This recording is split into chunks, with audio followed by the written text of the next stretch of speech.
Hello students, in the last lecture we have done about the introduction of electric field and its numericals. And today what we are going to do, we are going to do electric field expression at a point due to point charge according to Coulomb's law. Let's start. Suppose this is a point charge Q and we want to find its electric field at point P. So to find the electric field, we have placed a test charge Q naught to check its electric field at the point P. So what is the formula to find electric field? That is how much force is acting on Q naught. इस पे कितनी force ये लगा रहा है Q naught पे Q कितनी force exert कर रहा है, तो that is the expression for the electric field.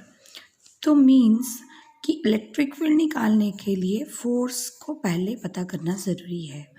तो फोर्स कैसे पता करेंगे? According to Coulomb's law. आपके पास ये दो चार्जेस आ गए, आपने इस चार्ज की वजह से इलेक्ट्रिक फील्ड निकालना है. कहीं भी निकाल लो, यहाँ रख दो, यहाँ रख दो, कहीं भी रख दो टेस्ट चार्ज, और उसका डिस्टेंस देख लो, एज्यूम कर लो इससे कितना है. तो हमने इसका डिस्टेंस r एज्यूम किया, तो इसके और इसके बीच में फोर्स कितनी है? Q naught by 4πε0 r². तो ये वाला एक्सप्रेशन हमने इक्वेशन नंबर 1 में सब्स्टिट्यूट किया, तो हमारे पास क्यू नॉट से क्यू नॉट कैंसिल हो गया and what is left this. तो electric field in the magnitude is q by 4πε0 r². But in the vector form we have to mention its direction by the unit vector, so we have placed r cap. So अगर r cap की भी value put करें हम, तो r cap की value क्या है हमारे पास? r vector upon r. तो यहाँ पे आर कैप की वैल्यू पुट करके इलेक्ट्रिक फील्ड का एक्सप्रेशन बना q r vector upon 4πε0 r q. Let's move to the next expression. What is the next expression? It is actually, in short, it is the principle of superposition. We have done principle of superposition in force. So again that is the same principle, but in the case of electric field. तो principal of superposition क्या होता है कि बहुत सारे charges हैं, इन charges हैं, उनके बीच में उनकी सबका फील्ड चेक करना हमें. तो हमने क्या किया, ये बहुत सारे चार्जेस हैं, हमने यहाँ पे दो मेंशन किए हैं, but we are assuming there are n charges Q1 Q2 up to Qn, और हमने इनका फील्ड चेक करने के लिए एक Q नॉट, ये वाला टेस्ट चार्ज जो है, ये उठा के यहाँ पे P पॉइंट पे रख दिया और चेक करना है कि इस पे इन सबकी वजह से कितना फील्ड लग रहा है. तो हमने सबसे पहले क्या किया, इनका ऑरिजिन से पोजीशन वेक्टर के साथ इनकी पोजीशन को मेंशन किया. Q1 with the position vector R1, Q2 with the position vector R2 और Q naught with the position vector that is the R vector. Okay, then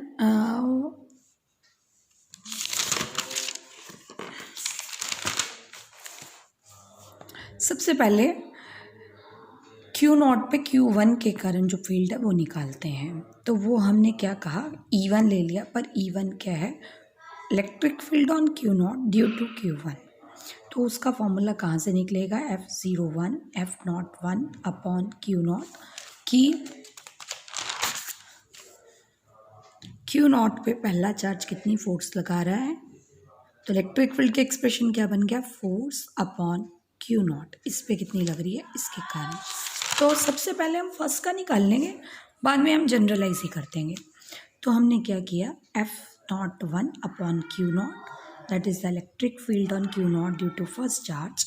तो F01 हमारा क्या आया? पहला चार्ज, दूसरा चार्ज 4πε0 R1 0 का स्क्वायर, और क्योंकि ये वेक्टर फॉर्म है तो साथ में यूनिट वेक्टर को स्पेसिफाई किया. जैसा कि आप जानते हो कि F12 की डायरेक्शन कौन सा यूनिट वेक्टर देता था? F21.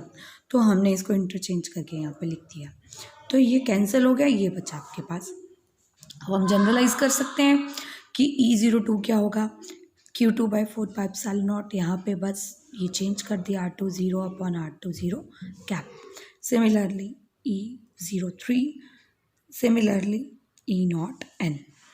तो Q0 पे टोटल इलेक्ट्रिक फील्ड क्या होगा? इन सबका सम. इंडिविजुअल चार्ज जो Q0 पे फील्ड लगा रहा है उन सबका सम क्या होगा? Net electric field at Q0. तो सबको ऐड कर दिया हमने. ये सारी वैल्यूज जो निकालनी थी यहाँ पे पुट कर दी. अब आप ध्यान से देखिए क्या है. Q1, Q2, Q3, Qn up to R1 0, R2 0, R3 0 change हो रहा है. तो हमने इसको जनरलाइज किया. QI RI 0 कैप 4πε0 RI 0 का स्क्वायर और I की वेरिएशन क्या दे दी? 1 to n. समीशन का मतलब होता है कि हमने I की 1 से n तक टर्म्स को समीशन किया है, ऐड किया है, और वेरिएशन यहाँ पे I की 1 से n तक जा रही है. तो this was about the superposition principle. क्योंकि हमारे पास न्यूमेरिकल सिर्फ एक या दो चार्ज की वजह से ही नहीं आते. बहुत सारे charges in the case of square, in the case of triangle और इन सो मैनी केसेस हमारे पास न्यूमेरिकल्स आते हैं. तो उसमें हम ये प्रिंसिपल ऑफ सुपरपोजिशन को ही यूज़ करते हैं. So principle of superposition as the point of view from the numericals, it is very important. Let's move to the numerical. We are taking a very simple numerical. 2 point charges plus 4 microcoulomb and 1 microcoulomb are separated by a distance 2 meter in air. Find the point on the line joining charges at which net electric field of the system is 0. The same type of numerical we have done in the case of Coulomb's law of force, and it is the same numerical in the case of electric field.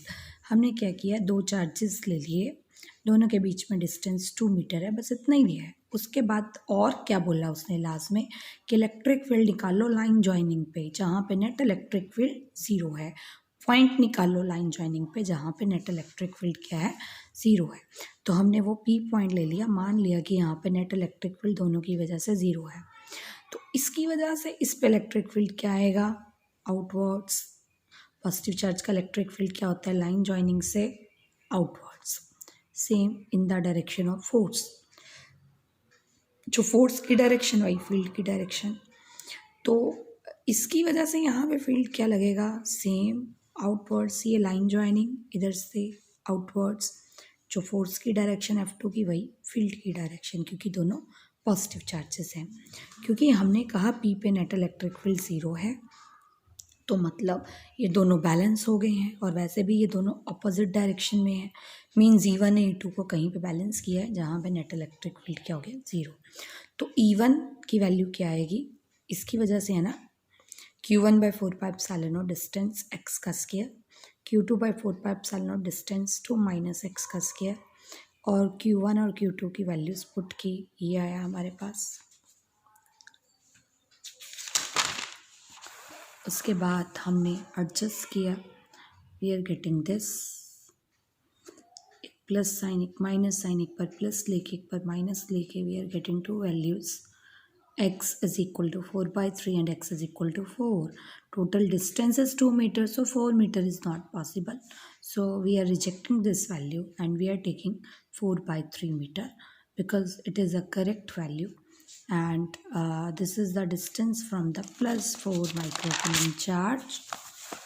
So P point 4 microcoulomb से कितने distance पे है? 4/3. 4/3 means it is 4/3 means it is 1.33. 1.33.